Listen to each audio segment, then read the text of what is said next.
ईश्वर कुछ करवाना चाहता है, ये ईश्वर की योजना है। किसानों को अगर न्याय देना है तो किसान ही पीएम चाहिए, किसान ही पीएम चाहिए, किसान ही पीएम चाहिए।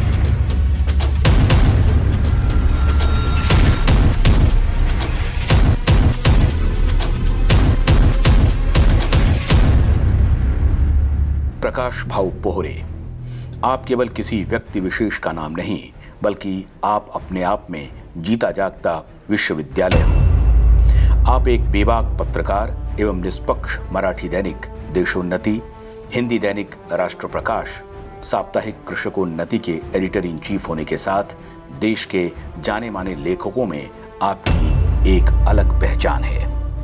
आपकी विभिन्न विषयों पर 25 से ज्यादा किताबें प्रकाशित हुई हैं। यह आपकी प्रतिभा का बेमिसाल उदाहरण है। आप एक प्रभावी वक्ता के नाम से देश और दुनिया भर में मशहूर हो। आप मात्र एक किसान ही नहीं बल्कि देश भर के किसानों के हक के लिए लड़ने वाले आंदोलनकर्मी नेता के रूप में आपकी जो गरिमा है वह देश के किसानों को इस बात का विश्वास दिलाती है कि हमारे हक के लिए लड़ने वाला कोई तो मसीहा है जो विपरीत परिस्थितियों में भी हमारे पक्ष में निर्भयता से कंधे से कंधा मिलाकर चट्टान की तरह हमारे साथ दृढ़ता से बिना स्वार्थ डटकर खड़ा रहता है।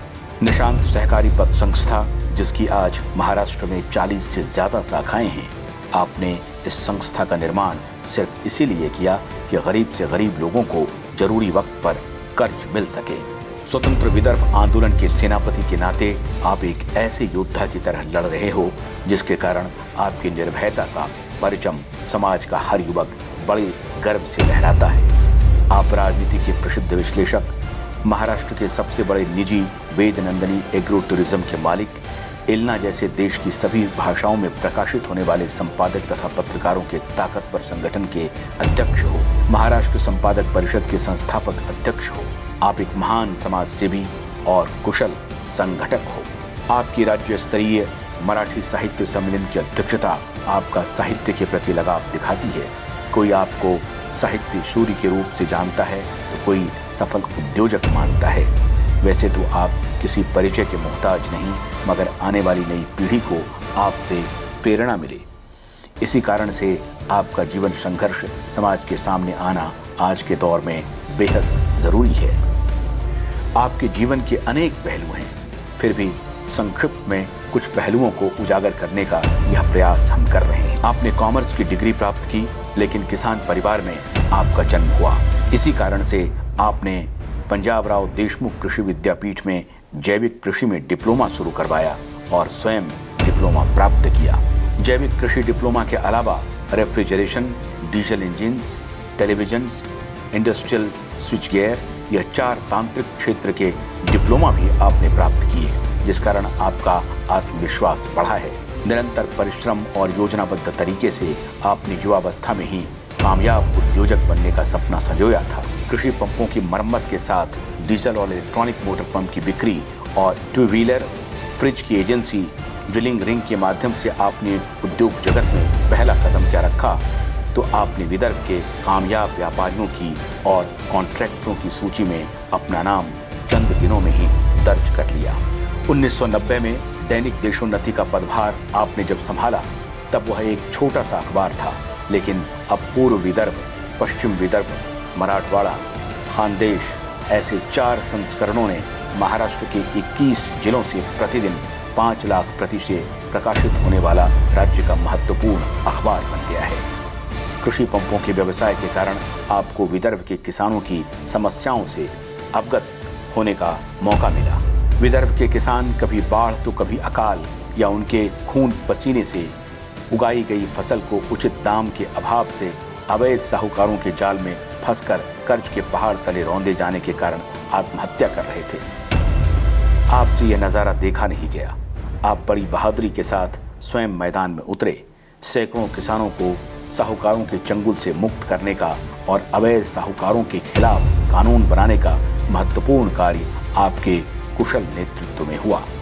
आपने किसानों पर हो रहे अन्याय के खिलाफ दैनिक देशोन्नति के माध्यम से मुहिम छेड़ी, किसानों का मजबूत संगठन खड़ा किया। आपने सफल होने के 3 नियम बनाए: खुद से वायदा, मेहनत ज्यादा और मजबूत इरादा। आपने ठान लिया था कि कोशिश आखिरी सांस तक करनी चाहिए, या तो लक्ष्य हासिल होगा या अनुभव। आपने किसानों में ऊर्जा भरने के लिए बुलंद नारा लगाया।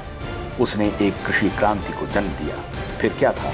विजय सारभूकन, राव साहब काम्बे, विजय लोडम, गजानन अंबावादकर, अनिल लोहकपुरे, गजानन टिकाले, भाकरे, कृष्णा देशमुख, दीपक शाह, रमन जैन, डॉक्टर निपाणे, माणिक मोरे, सतीश देशमुख, नलिनी गावंडे, इंदिराबाई नांदूरकर, निर्मलाबाई गावंडे, गोकुल पटेल, गाडगे, जायसवाल, घनश्याम जी भट्ट, श्रीकांत तड़ाल, शरद पाटिल, मालूकर गुरुजी, लक्ष्मणराव अरबट, मनोज तावड़े, मामनजी चटप, विजय जाबंदिया, शेवाली गुरुजी, वामन जाधव, ओम प्रकाश तापड़िया, दीपक देशमुख, सदा फले, प्रमोद लाजूरकर, अविनाश नाकट, विलास ताढ़ोड़, अविनाश काकड़े, पुरुषोत्तम गावंडे, ऐसे महाराष्ट्र के अनगिनत किसान और कद्दावर नेता आपके साथ खड़े हो गए, जिनको साथ जोड़कर आपने किसानों के हक की लड़ाई लड़ी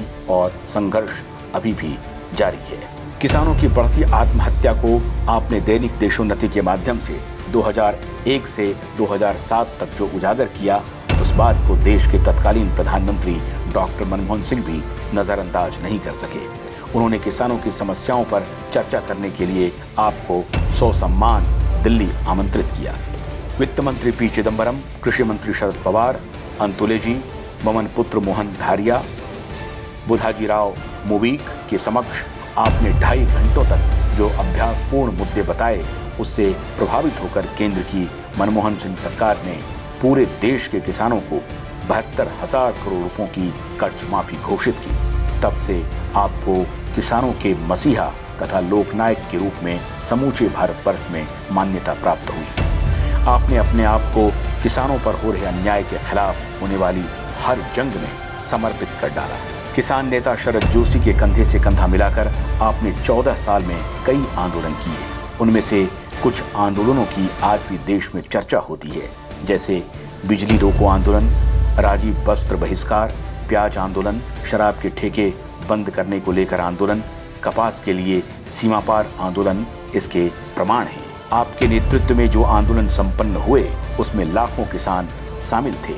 यह बात किसानों का आपके नेतृत्व पर गहरा विश्वास होने का प्रमाण है। सन 1980 से लेकर आज तक, यानी 44 साल से आप किसानों की और आम जनता की बुलंद आवाज हो। नागरिक मंच आपने खड़ा किया और उसके द्वारा किए गए शहर सफाई अभियान, गड्ढे भरो जैसे कई आंदोलन लोग अभी भी नहीं भूले हैं। श्री अन्ना हजारे, खैरनार, स्वर्गीय राजीव भाई दीक्षित को भी आपने मजबूत साथ दिया और कई आंदोलन उनके साथ लड़े और आंदोलन को खड़ा भी किया। किसान तथा मजदूरों के लिए लड़ने का खामियाजा आपको कई बार भुगतना पड़ा।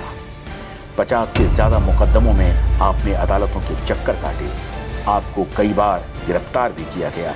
कई महीनों तक जेलों में और पुलिस कस्टडी में बंद रहना पड़ा, मगर आपने हार नहीं मानी। आज भी आपका संघर्ष जारी है। आप पूरे देश में भ्रष्ट यंत्रणा के विरोध में बेबाक तथा बेखौफ बोलने के लिए मशहूर हैं। भाऊ, आप ग्रामीण पत्रकारिता के जनक हो। दैनिक देशोन्नति के माध्यम से आपने ग्रामीण क्षेत्र के युवाओं के लिए पत्रकारिता के कई वर्कशॉप किए। आपने उन युवकों के टैलेंट तथा प्रतिभा को समझा और हल चलते हाथों में कलम सौंपकर उन्हें समाज का सजग प्रहरी बनाया। आपका यह सिलसिला अब भी जारी है। समाज में उन्हें सम्मान का स्थान प्राप्त हुआ। आपके प्रयास के कारण सैकड़ों नौजवान बड़े बड़े अखबारों में शिखर स्थान पर विराजमान हैं। पत्रकारिता के क्षेत्र को विकसित करने का बीड़ा आपने इस विचार से उठाया कि धरा बेच देंगे, गगन बेच देंगे, कलम के पुजारी यदि सो गए तो वतन के पुजारी वतन बेच देंगे। पत्रकारिता और समाज के विभिन्न क्षेत्र में आपका जो बहुमूल्य योगदान है, उसके लिए आपको कई पुरस्कारों से सम्मानित किया गया है। डॉक्टर पंजाब राव देशमुख कृषि पत्रकारिता सम्मान, लोकमान्य तिलक पुरस्कार, डॉक्टर बाबा साहब अम्बेडकर पुरस्कार, महात्मा फुले पुरस्कार, बाल शास्त्री जाम्भेकर पुरस्कार, बसंतराव नाईक पुरस्कार, जागतिक मराठी चैम्बर का राष्ट्रीय सम्मान, इको सर्थ का जीवन गौरव पुरस्कार, मराठा विश्व भूषण पुरस्कार, pride of Maharashtra award, Vidarbha Bhushan पुरस्कार, मराठा महासंघ का समाज भूषण, ऐसे कई पुरस्कारों से आपको नवाजा गया है। आपने जिस क्षेत्र में भी कदम रखा उसमें खुद को तन मन धन के साथ झोंक दिया।